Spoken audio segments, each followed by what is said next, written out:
Alright guys, in today's video we're going to be talking all about dividends and what my personal strategy is for building a ginormous dividend portfolio. And yes, ginormous is a word, look it up.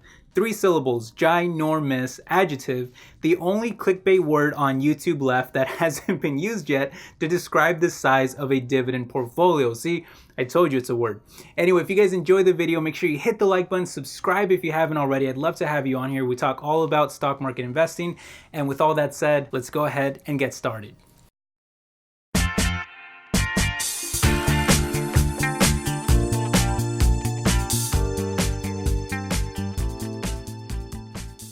What's up everyone, my name is Ale. Welcome back to my world of stocks. Alright, let's just start with a very quick intro into what dividends are and how they actually work so that we're all on the same page. And then we'll jump straight into my personal favorite strategy that I've implemented into my dividend portfolio to grow it very largely over the long term. And we'll even go through some examples of different stocks so that we have a lot of context behind everything that we're talking about. Okay, so what are dividends? Well, dividends are payments that a company makes to its shareholders, and the most common form of dividends is cash dividends. So for example, say you buy 1 share of Apple stock right now, well, they trade for $245.37 per share, and they pay out $3.08 per share in dividends. So if you were to hold that 1 share of Apple stock for a full year, then you would get 1.26% back as a cash dividend as a sort of reward for holding on to the stock and believing in the company. Now, when it comes to actually building out your dividend portfolio, there's really 2 primary strategies that most dividend investors like to use, and it really depends on what type of dividend investor you want to be that will dictate whether you use one of them or the other, or maybe even a combination of both. Okay, so for example, there's dividend income investing where you don't really care too much about the growth potential of the company, the stock, or the dividend, but you focus a little bit more on the current yield and ideally a long track record of paying that dividend to ensure that you will continue to receive that income in the future. This way you have a secure source of cash flow coming in from your dividend investments, and it makes sense. You take, for example, a stock like AT&T that yields over 5% and has grown that dividend for 35 straight years, even through recessions and market crashes, and you're essentially left with a pretty reliable source of income that you can count on because of that dedication from management to continue paying that dividend. And because AT&T is a sort of utility stock, it's very unlikely that they'll disappear one day, as we'll always need them for things like internet and telephone access. However, something that AT&T clearly lacks is growth. In the past 5 years, that dividend has only grown by about 2% a year, and the payout ratio is a little high at almost 60%, and with all the huge amounts of debt that they currently have, it's not exactly easy to grow that dividend at very high rates. Not to mention that their sales are expected to be flat next year, which isn't exactly a great sign. Still, I actually own AT&T myself, and because I bought it so low, my dividend yield is actually over 7%. But contrary to what you might be thinking, this high yield strategy of dividend income investing is actually not the best strategy for building a huge dividend portfolio, in my opinion. That honor would go to the dividend growth investing strategy, and this one doesn't necessarily care as much about the yield at its current levels, but focuses more on the growth potential of the company, the stock, and of course the dividend. So in contrast to something like AT&T, let's take a look at some other stocks that might be more attractive from a dividend growth perspective. And let me just be clear, these stocks are far from being perfect. They all have their own kind of issues, but they're simple to use for this example. So looking at something like Disney, their dividend yield is much lower than AT&T at its current levels, and their growth history is also much smaller. But on the other hand, they've been increasing that dividend every single year since they started paying it about a decade ago. Their growth rate is much higher at almost 15%, and their payout ratio is also much more attractive at just 28%. On top of that, Disney is actually growing their sales by pretty close to 20% a year. Again, it's not perfect. Disney has a few issues of their own right now, namely higher debt because of a recent acquisition of Fox, and their earnings are also taking a hit from investments in video streaming, but you sort of get the idea. And if you really care about growth history, you can even opt for something a little different, like maybe Caterpillar, for example, that has grown their dividend for 26 straight years and is still growing it at almost 14%, has a low payout ratio, and still yields over 3%, which is pretty high. Or maybe something like United Health that has grown it for 11 years, has a very high growth rate of almost 27%, and still yields close to 2% with a low payout ratio to go right along with it. Or maybe even some finance stocks like perhaps Visa that only yields less than 1% but is growing it at north of 20% with a decade of growth and a very low payout ratio of less than 20% as well. And they're also growing their sales by a double-digit rate as well as their EPS to go right along with it.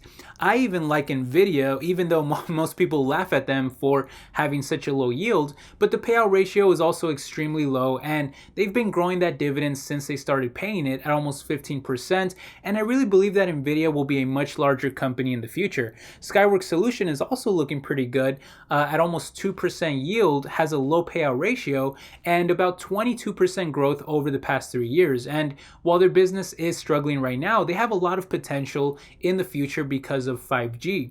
But if you're looking for a more kind of stable business, automatic data processing might kind of fit the bill. They've been growing at a pretty reasonable rate, and their dividends have actually grown for 44 straight years, and they've also been growing those dividends at a double-digit rate, although the payout ratio is a little high. But there's also other companies out there like maybe International Paper. They've been growing their dividend at almost a double-digit rate. They have almost a decade of growth and a reasonable payout ratio as well, and they still yield almost 5%, which is very high. And then there's even other companies like we already mentioned Apple before, but they're probably going to be growing their dividend a lot in the future. And maybe even something like Microsoft, they'll probably grow their dividend a lot in the future as well. Anyway, the point is that it really depends on what you're looking for specifically in the company, the stock, and of course the dividend, and how much risk you're willing to take. But if you can pick a winner successfully from a field of options, the potential for your portfolio can be huge. And no better example comes to mind than Warren Buffett, who was able to grow his massive portfolio using dividend growth investing and by successfully picking winners over the long term. So I'll show you now exactly how he did it with one of his largest stocks. Well, as you probably know, Coca-Cola is currently Warren Buffett's third largest stock, and if we take a look at that dividend, we can see that it only yields less than 3% at the moment. However, it's been growing that dividend for 57 straight years. Now, right now the payout ratio is very high at almost 80%, and the growth rate is only less than 7%, but that wasn't the case when Warren Buffett first bought the stock back in the 80s, and at that time Coca-Cola still had a huge amount of growth potential. So yes, right now Coca-Cola is not generally considered a dividend growth stock, but at the time that Warren Buffett bought it, it still had all the potential in the world. In fact, the stock was trading for only around $2.50 when Buffett purchased it for around $1 billion worth of stock, which would equate to around 400 million shares. Well, today those shares are worth $53.78 each, meaning that he grew his $1 billion investment to over $21 billion today. However, that's actually not the important piece to all this. What's important is that Coca-Cola now pays a dividend of $1.60 per share, and as a yield percentage of Warren Buffett's original share price that he paid, that's a dividend yield of over 60%. That is very, very high. So Warren Buffett every single year basically collects a dividend yield on his Coca-Cola stock of over 60%. That's pretty crazy. That means that he's collecting over $600 million every single year just for holding his original position in Coca-Cola that, again, only costed him $1 billion, but he now makes more than half of that every single year. So he's just collecting like huge profits after huge profits after huge profits.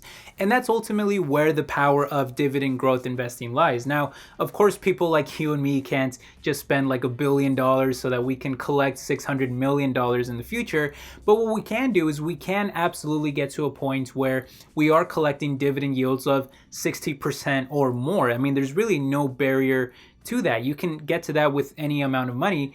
The only real challenge is successfully picking the winners over the long term. But if you keep doing your homework, you keep doing your research, and you stick behind the companies that you really believe in over the long term, then you're bound to at least pick a few big winners over that time. And that's really why I focus more on long-term growth investing. But even value investors can get in on this too. Now, I often hear people say, oh, well, if a company is not really performing well right now and it's struggling to grow, then it doesn't qualify as a dividend growth stock. And that's such a lie, because if you look at like Warren Buffett and Coca-Cola, he bought Coca-Cola right after a market crash. Coca-Cola and a lot of its peers and all the other companies out there were really struggling big time during that period of time. And Warren Buffett still believed in Coca-Cola and the long-term vision of the company, and so he took a chance on it and invested in it at a great price. So value investors can still do the same thing too. They can pick up growth stocks that are down on their luck at the moments, that are struggling, and if you really believe that they will recover over the long term, then you can pick them up at a great price and then ride that rally over the long term. And that's kind of what I try to do myself. I do consider myself more of a growth investor than a value investor, but I still try to pick out my favorite growth stocks at reasonable prices. And usually to get that, it's when the company is really struggling and the stock is kind of going down. So that's when I do the majority of my buying. Even though I'm a growth investor, I still like to pick them up when the share price is at its lowest point, so that I can really maximize my gains, and especially my dividend gains over the long term, and then reinvest those dividends too to kind of compound everything and just kind of maximize everything for the long term. Anyway, that's gonna do it for this video. I hope you guys enjoyed it. I hope you guys got something out of it, and if you did, please consider hitting the like button. It really means a lot to me. And thank you for all the support. Leave your thoughts and comments down below, and I'll catch you guys in the next video. Take care. Bye-bye.